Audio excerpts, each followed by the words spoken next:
എവിടെ എവിടെ വാർഡിലേക്ക് കിടത്തിയിട്ടുണ്ട്. മയക്കത്തിലാ. ഞാൻ ശ്വാസമുട്ടിന്റെ മരുന്ന് മേടിച്ച് തിരിച്ചു വരുമ്പോഴാ 3-4 ആൾക്കാരും കൂടി താങ്ങി പിടിച്ച് കൊണ്ടുവരണ കണ്ടത്. നോക്കുമ്പോ നമ്മുടെ ചക്കൻ ഏതോ പാലത്തിന്റെ അടിയിൽ ബോധമില്ലാണ്ട് കിടക്കണ കണ്ടു എന്നാ പറഞ്ഞത്.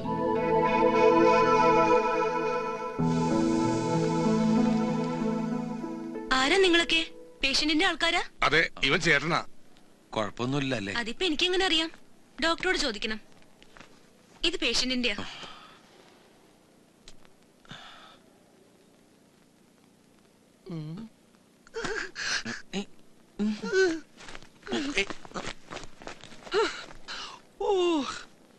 ഓരോന്നിനും ഓരോ സമയമുണ്ട് മോനെ ചന്ദ്ര. ഈ ബാഗിന് വേണ്ടിയുള്ള യുദ്ധത്തിൽ തലക്കരിയേറ്റ് ഇതേ ആശുപത്രിയിൽ ഒരാഴ്ച കിടന്നവനല്ലേ നീ? അതേ ആശുപത്രിയിൽ വെച്ച് ദൈവമായിട്ട് തന്നെ നിന്റെ കയ്യിൽ കൊണ്ടു തന്നിരിക്കുകയാണ്. പാവം നിന്റെ ആകാശിന്റെ അവസ്ഥയിൽ ദുഃഖമുണ്ടെങ്കിലും ഇനി കാത്തേക്കാൻ ഈ ചന്ദ്രന് വയ്യന്റെ ബാഗ്. ക്ഷമിക്കുക. മനസ്സ് ശാന്തമാക്കി യൂറോ ദൈവങ്ങളെ ധ്യാനിച്ച് ഞാനിതാ തുറക്കുകയാണ്. യൂറോ. ഓഹോ. ബിരിയാണിക്ക് അത്യാവശ്യം കിട്ടാൻ തക്കാളി കട്ട് ചെയ്തിട്ട പോലെ യൂറോന്റെ മീനെ പൂമ്പാറ്റ വെതറിക്ക കൊച്ചു കള്ളൻ. യൂറോ കിട്ടി. ഇതെന്താ ഡയറിയാ? താഴ്ത്ത് പൂട്ടി വെച്ചൊക്കെയാണല്ലോ. മനുഷ്യൻ ഇങ്ങനെ ആക്രാന്ത പാടില്ല. അവിടെ അതിന് ഇനിയും ബോധം വന്നിട്ടില്ല. അപ്പോൾ അവൻ ചോദിച്ചു, ഇനി ബോധം വന്നിട്ട് എല്ലാം തീർന്നില്ലേ? ദൈവം ഇതിന്റെ ഇടയിൽ ഇതിനകത്തിരുന്ന യൂറോ മുഴുവൻ തീർത്തു നീ. എന്റെ സമനില തെറ്റിക്കില്ലട്ടാ.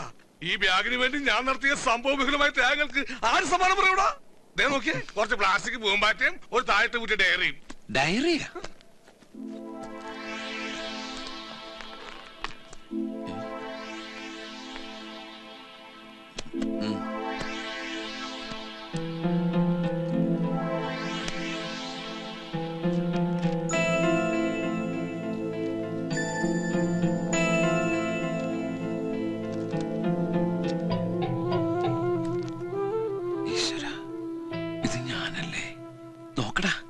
കുട്ടിക്കാലത്തെ ഫോട്ടോ.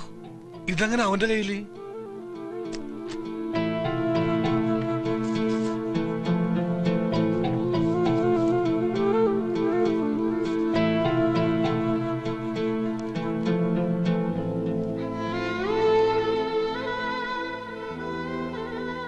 അമ്മയുടെ ആനന്ദിന് നിന്റെ ഓർമ്മകളിൽ നിന്ന് പോലും ഒരുപാട് ദൂരത്തിലാണ് ഈ അമ്മ.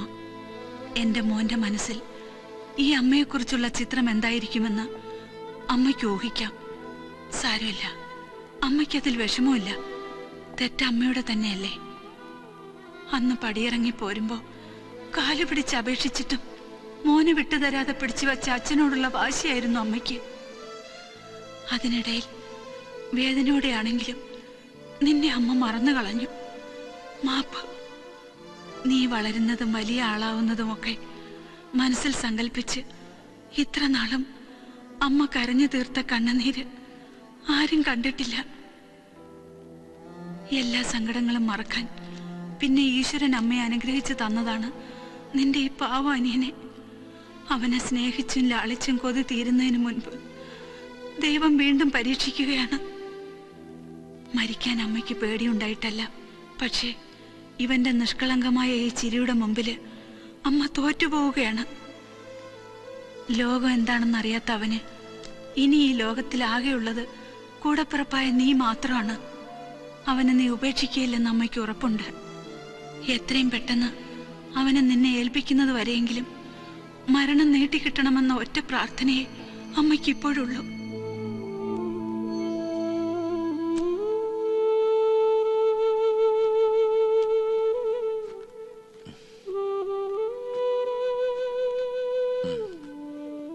വയസ്സിലിട്ടെറിഞ്ഞു പോയ അമ്മയോട് എന്നും പകയെ തോന്നിയിട്ടുള്ളൂ. മനസ്സുകൊണ്ട് പ്രാഗിയിട്ടുണ്ട് 1000 വട്ടം.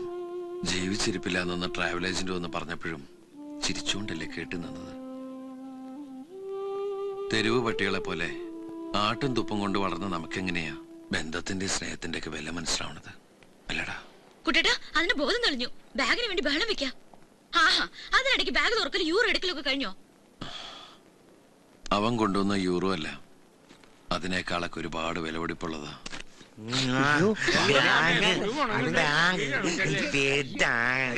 വേണ്ട മോനെ, ബാഗ് പേഷ്യന്റ് കൊടുക്ക മോനെ.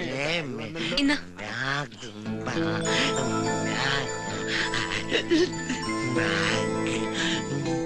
അതിന്റെ കണ്ണട എവിടെ? അതൊന്നും കാണണ്ടാവില്ല.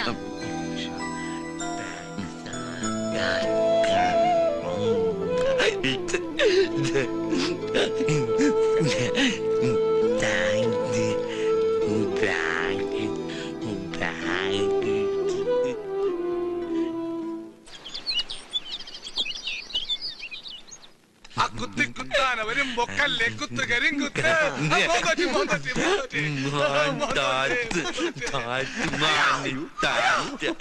വേണ്ട മോനു, നമുക്ക് കഞ്ഞി കുടിക്കാം. ഇപ്പോൾ നിന്റെ കഞ്ഞി സ്വഭാവം മാറിയിട്ടില്ലേ? കൊതിരിക്കുന്ന നല്ല ദിവസമല്ലേ? ആകാശം മോൻ ആശുപത്രിയിൽ നിന്ന് വന്ന് ആകാശത്തിലെ കാർമേഘം മാറി ഇന്നെങ്കിലും നിനക്കുറച്ച് ചിക്കൻ ബിരിയാണിക്ക് അവന് കൊടുത്താ നമുക്ക് കഴിച്ചൂടെ?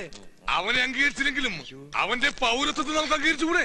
2 ദിവസം കൂടെ കഞ്ഞി കൊടുത്താൽ മതി എന്നാ ഡോക്ടർ പറഞ്ഞത്. ആയിക്കോട്ടെ, അവൻ കഞ്ഞി കുടിച്ചോട്ടെ, നമ്മുടെ വയറിനെ സന്തോഷിപ്പിക്കാനായിട്ട്. നമ്മുടെ വയറിനെ സന്തോഷിപ്പിക്കാനേ ഞാനിവിടെ ഹോട്ടൽ നടത്തില്ല. ഒന്നെണിച്ച് പോയേ. നമുക്ക് കഞ്ഞി കുടിക്കണ്ടേ? നോക്ക്, ഇനി മുതല് മോന്റെ കാര്യങ്ങൾ ആരും നോക്കിയില്ലെങ്കിലും ഈ ചേച്ചി നോക്കണം കേട്ടോ. ഇനി പറ, മോന്റെ ആരാ ഞാൻ? മമ്മയല്ല, ചേച്ചി. മോനു, കഴിക്കേ. കുട്ടേട്ടാ, ഇത് കണ്ടോ? ഞാൻ കഞ്ഞി ഉണ്ടാക്കി കൊണ്ടുവന്നിട്ട് ഇവൻ കഴിക്കണില്ല. അവൻ കഴിച്ചോളും, നീ അവനെ ഭ്രാന്ത് പിടിപ്പിക്കല്ലേ. പാവം. ഓ പാവം. ഇപ്പൊ എല്ലാവർക്കും ഇതൊരു പാവായി. എല്ലാരും കൂടി എന്തൊക്കെ ഇതിന് പറയും കാണിക്കും ചെയ്തിരുന്നേ. ഞാനേ ഉണ്ടായിരുന്നുള്ളൂ ഒന്ന് സപ്പോർട്ട് ചെയ്യാൻ.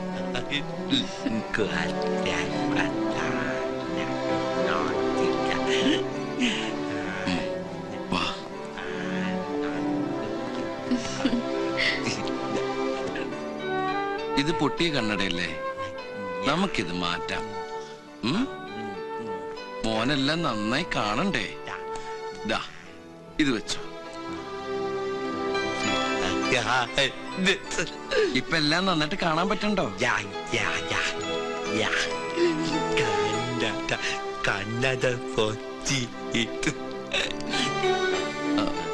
ഇതെന്തത്? ഡബിൾ ഡെക്കറോ? മോനെ ഒരു കണ്ണട മതി കേട്ടോ. നോക്കി, മോന്റെ ബാഗിലെ ഫോട്ടോയിലുള്ളത് ആരാ? പറയേ. അത് മോന്റെ ചേട്ടന്റെ കുട്ടിക്കാലത്തുള്ള പടാ. ആ കുട്ടിച്ചേട്ടൻ വളർന്നു വലുതായതാ ഈ ചേട്ടൻ, മനസ്സിലായോ? അപ്പൊ ഞാനാരാ? മോന്റെ ചേട്ടൻ. ആരാ? മോന്റെ ചേട്ടൻ.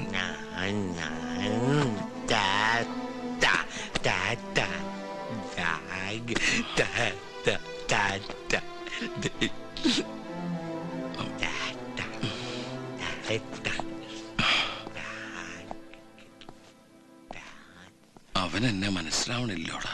അത്ര പെട്ടെന്ന് മനസ്സിലാക്കിയെടുക്കാനുള്ള ബുദ്ധി അതിനുണ്ടോടാ? അമ്മ ഏട്ടനാണെന്നും പറഞ്ഞ് അതിനെ പഠിപ്പിച്ചിട്ടുണ്ടാവുക.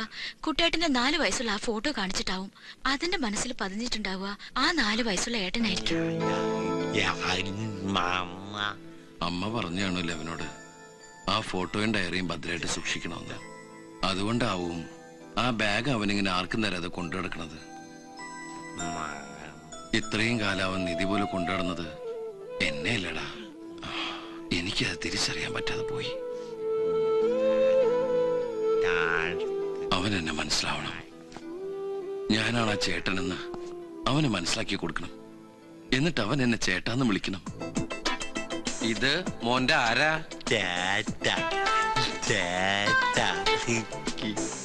അപ്പൊ ഇതോ? ഇത് ഞാൻ മോന്റെ ആരാ? ചേട്ടൻ.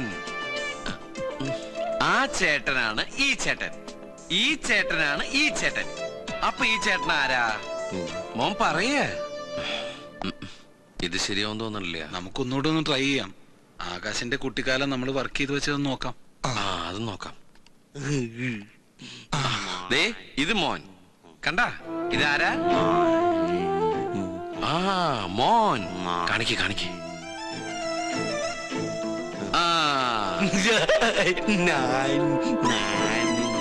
ആ ഞാൻ ഇത് ഞാൻ എന്നെ ഇതുപോലെ വളരുന്ന ഫോട്ടോ ആണിക്ക്. ദേ ചേട്ടൻ വളർന്ന് വളർന്ന് വളർന്ന് വളർന്ന് ഇതാരാ? ചെറുപ്പത്തിലെ ഫോട്ടോ ഇട്. ഇതാരാ? ചേട്ടാ പെട്ടെന്ന് മാറ്റി. ദേ ചേട്ടൻ വളർന്ന് വലുതേ വലുതേ വലുതേ ഈ ചേട്ടനായി. ചേട്ടാ ഓന് മനസ്സിലാവണുണ്ടോ? പെട്ടെന്ന് മാറ്റി. ഇതാരാ? ചേട്ടാ ചേട്ടാ ദേ വളർന്ന് വലുതായി. ചേട്ടാ ചേട്ടാ ദേ ഇതാരാ? ആ ചേട്ടാ ദേ വളർന്ന് വലുതേ വലുതേ. ചേട്ടാ ചേട്ടാ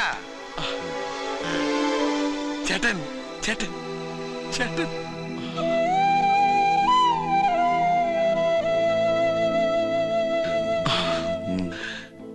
മോന്റെ ചേട്ടൻ കണ്ട. ചേട്ടൻ ആ.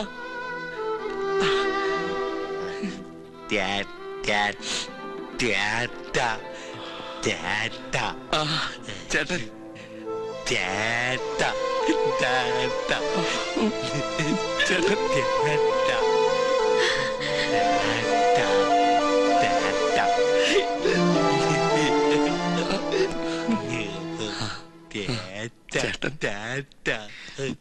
ഈ ചേട്ടനെ മനസ്സിലായല്ലോ നിനക്ക്?